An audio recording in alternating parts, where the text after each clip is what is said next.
He has a tell. He has a behavioral tell. Whenever he is worried about being found out himself, he accuses somebody else of doing what he actually has done. Vous la reconnaissez, c'était Hillary Clinton lors de sa déposition devant un comité du Congrès la semaine dernière sur l'affaire Jeffrey Epstein, parce que l'ensemble des témoignages de Hillary et de Bill Clinton ont été rendus publics en toute fin de journée. Et oui, il y a tout le malaise entourant les histoires comme la fameuse photo dans le jacuzzi. Were there other people in that pool or hot tub with you as well? I don't think there's anybody in the hot tub. This photo, there's a girl over here. Or there's someone. Yeah, I don't know who that is. Okay, so you don't know? No, and then there were other people in the pool. Went out, I swam around, I sat in the hot tub for 5 minutes, or whatever it was, and I got up and went to bed.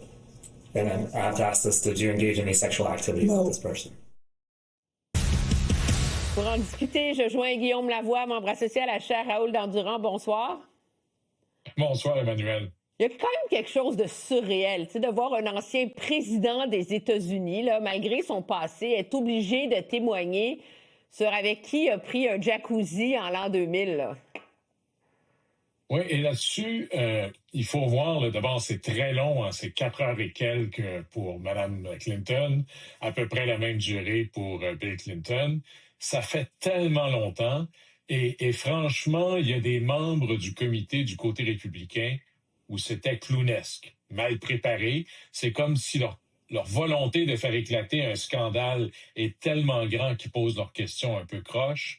M. Clinton a été un peu meilleur que Mme Clinton pour garder son calme, pour se moquer un peu du ridicule de la chose. Mais il y a une expression en anglais pour ce qui sort de là, c'est un nothing burger, avec peut-être 2-3 ingrédients un peu plus pimentés, où les républicains vont peut-être se mordre les doigts. Là.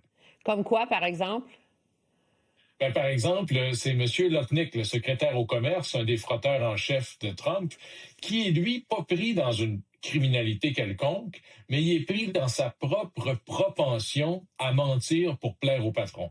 Par exemple, lorsque c'est sorti, M. Lutnick, on a appris, était un voisin de M. Epstein à New York.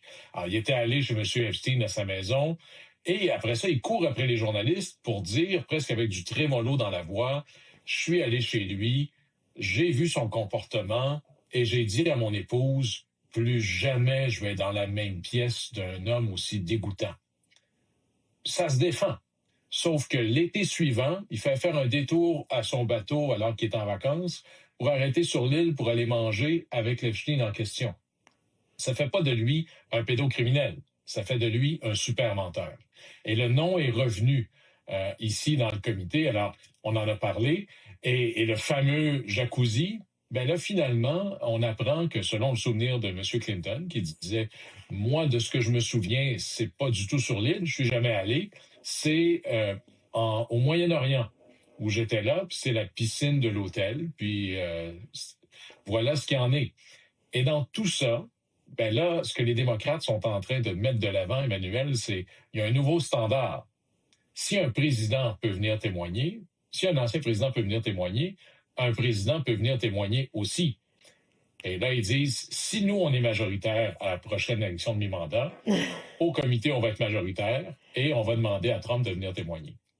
Parce que on a eu l'impression au fil de tout ça que les démocrates ont saisi le sérieux de l'affaire, alors que du côté des républicains, bon, il y a eu le Pizzagate, il y a eu les ovnis, puis il y a aussi eu ce moment, là, on se rappelle, le témoignage de Mme Clinton a été interrompu parce qu'il y avait une photo là, qui avait été mise sur les médias sociaux. On peut peut-être écouter l'extrait de comment ça s'est passé à l'intérieur du témoignage.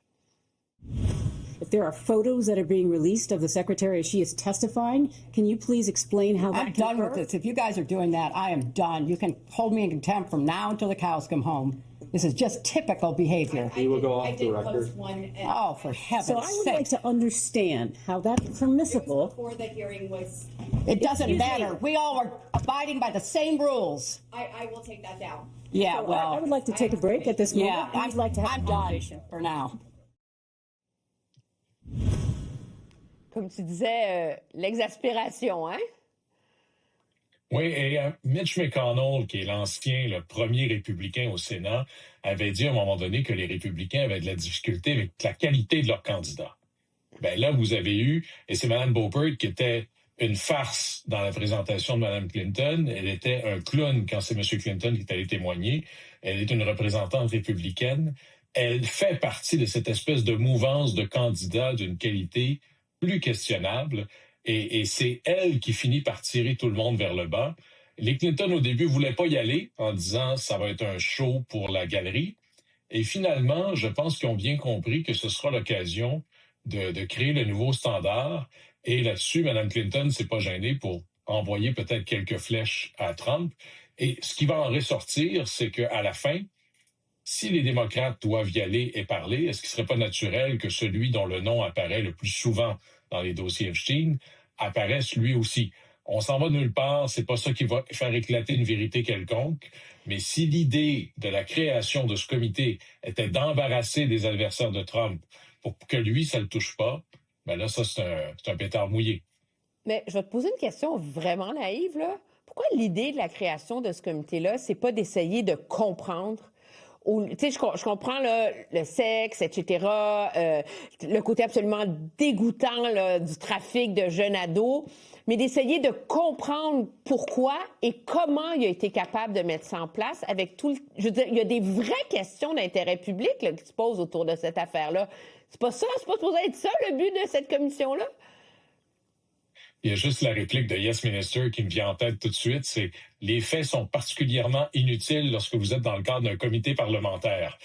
Ce genre de comité-là, surtout, est devenu, dans les dernières années, une manière de faire un show. Ça en est triste, c'est pas toujours le cas, mais le plus souvent, pour soit mettre dans l'embarras un témoin, en étant très serré sur les questions, en coupant ses réponses, ou pour mettre de l'avant la personne qui les pose, pour se faire voir. Il faut remonter, à la limite, on peut même remonter à Nixon qui avait fait ça dans un comité, et bien d'autres.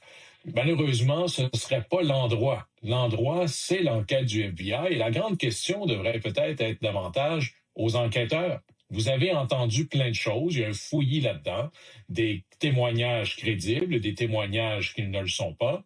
Comment se fait-il qu'à peu près personne a été mis en accusation à la suite de ça?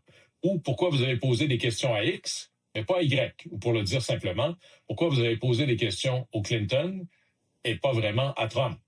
Et il y a une colère là-dedans, mais cette idée de les riches et les puissants sont dans le même club et les règles pour eux sont un peu différentes, que vous soyez démocrate ou républicain, de gauche ou de droite. Noam Chomsky, les régies de la gauche, il était sur l'île, il est dans les photos.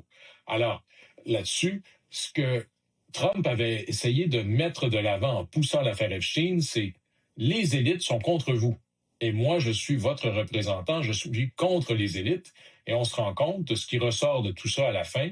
Ça fait pas de M. Trump un criminel, mais ça fait de M. Trump quelqu'un qui a l'air pas mal plus chez lui dans le club des élites qu'avec les gens ordinaires. Un côté un peu hypocrite à tout ça. Guillaume Lavoie, merci beaucoup. Un plaisir.